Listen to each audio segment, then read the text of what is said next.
All right, good morning, good evening, good afternoon, ladies and gentlemen, citizens of YouTube. Say hi, Kyle. Hi. All right, tonight, I'm going to talk to you about the disciplines of life. Most people have never, ever really, truly been in any kind of discipline whatsoever at all in life to help you mature and to help you feel the pain and consequences of either your actions or inactions. In the ministry here, we have ex-military, myself included, and Son, and we have ex-professional NFL players. He's waving. Honey, can you come get him right now? Thank you. Tell him bye-bye. I had a phone call break in. I got all kind of drama right now. Should be good to go. So anyway, we have a lot of ex-military in the ministry. We have frogmen, SEAL, people who've been on SEAL teams, and instructors for training people to be SEALs. We've also had Army Rangers and Ranger instructors. We have maybe just two paratroopers, and that's not including the SEAL, frogman, and the Ranger. And we have other veterans that's been in the military.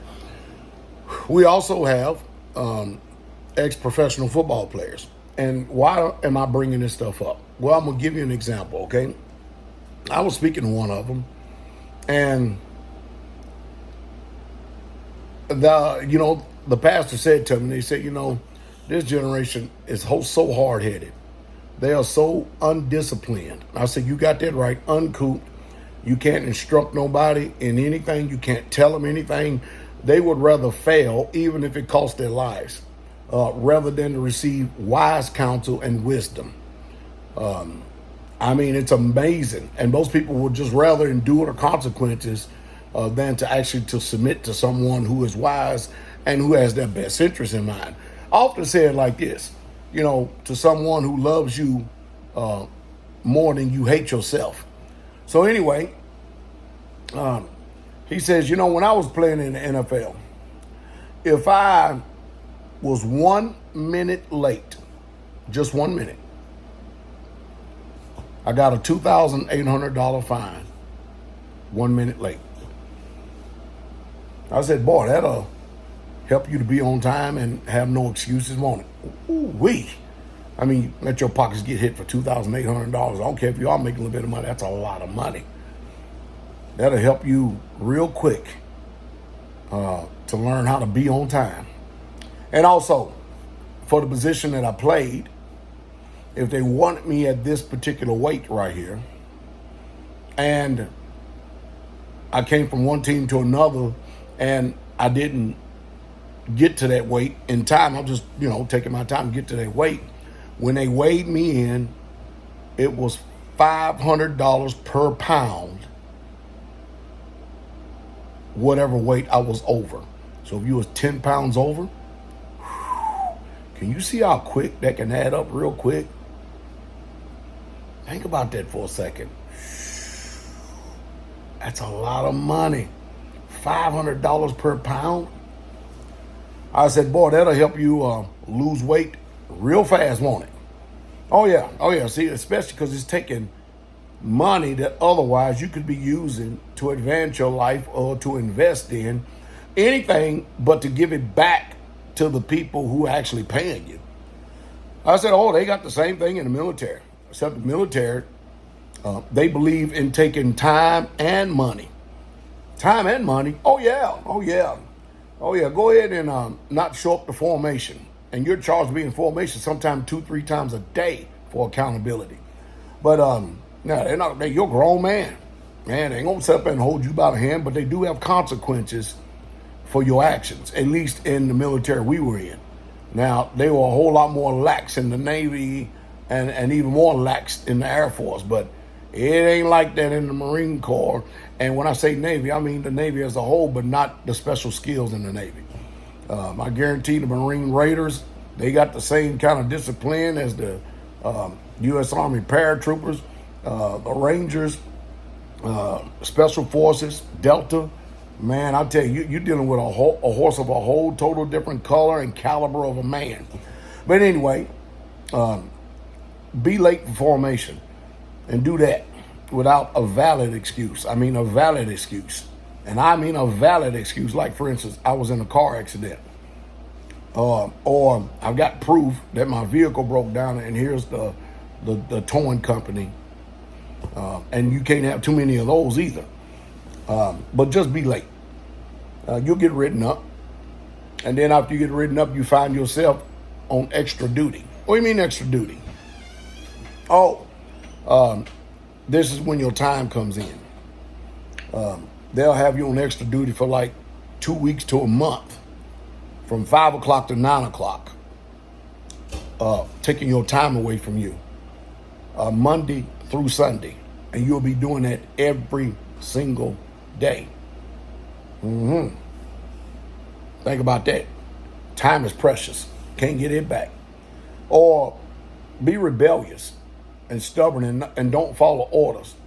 Oh, don't worry about it. They'll take some rank from you. And you taking rank, you're taking money from you. And that ain't just a one time that the money's getting taken away from you. When you get busted down in grade, that's money's taken away from you every single month if you get back to that grade again. And it may be a year or 2 or 3 before you even get back to that grade again. And so you actually being punished for your unruliness, your lack of discipline, your lack of honor, integrity, for every single month for what you consider to be one mistake, because they don't have time to sit there and stroke the back of your neck and to play with you. It's the same softness that I see out here on YouTube. It's the same soft, effeminate people that I see on YouTube that have literally no discipline whatsoever at all. See, YouTube and social media, it gives people some type of afforded right where they think that they can believe they can reprove, rebuke, and correct someone and do it without consequences. And for the most part, so, unless the Most High gets some of you, like he has gotten quite a few people. But, and because they're on this internet courage, this keyboard courage, these keyboard ninjas, and these people actually fancy think that you're a young man and you can rebuke me as an elder. Man, that is all the arrogancy and the audacity, huh? Says what the internet does. Everything that you want to point the finger with everybody else for, then here on the other side, you are breaking and busting up scripture in disobedience, willful disobedience, but yet everybody's supposed to be listening to you. You see, that's the type of generation that we find ourselves in today, a very unruly and an undisciplined generation. You should hear. I just got finished getting off the road today, and on the radio, they just had the 4th of July, right? And all you hear is people shooting and killing and murdering each other, all because somebody got mad at somebody and they pull out guns. And even here's the one that hit my heart the most. Somebody got mad at somebody and got mad at 2 or 3 people, so he pulls out a gun, starts spraying bullets everywhere, hits a 2-year-old 4 times in the car. 4 times killed the 2-year-old. That's this generation right here. A generation that is unruly, heady, presumptuous, high-minded, no honor, no character, no nothing. It is utterly amazing to me at the lack of discipline that these people have. It is unbelievable, off the chain.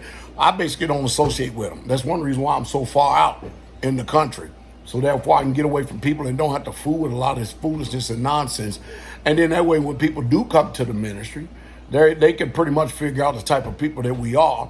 And I can tell you right now, we run a tight ship at Straitway. We don't put up a bunch of foolishness. No, not at all. I can't tell you how many people just within the last year that we have literally said, you got to go. Bye. You can't be a part of this ministry. You can go over there and toy around with somebody else and maybe they'll put up with you, but you're not going to do that here. No, there's no way. Nah, you can't do that here. And we do adjudicate matters, and we adjudicate them righteously. We do. And most people, since they're a bunch of spoiled brats, their daddy didn't fire their rear end up. They never have been in any type of discipline or any type of sports or anything where you got told what to do and you had to do what you were told. And they are just a rebellious, stubborn, stiff-necked generation that believe because they exist, the world belongs to them, and everybody should capitulate and acquiesce to whatever their little sorry desires are. So we have a generation that's led by emotions and feelings.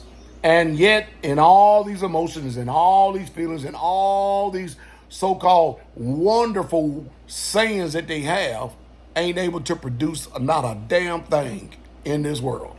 With all of that, all that headiness, all that high-mindedness, when it's all said and done, all they're left with is their own personal opinion and their preference about whatever the hell is going on, and they still ain't prospering.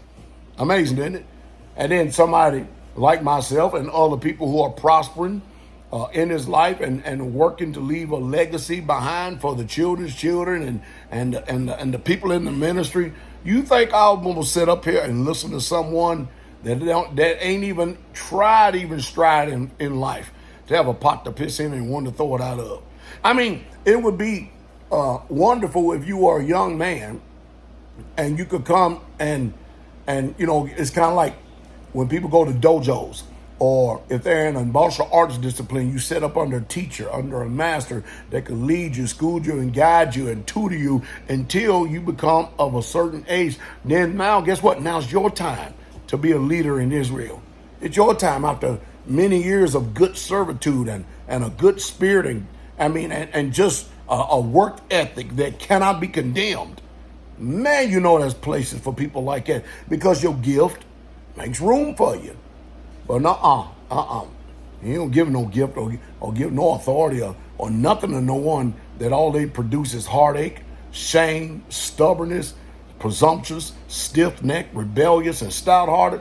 That's America. Tell me I'm lying.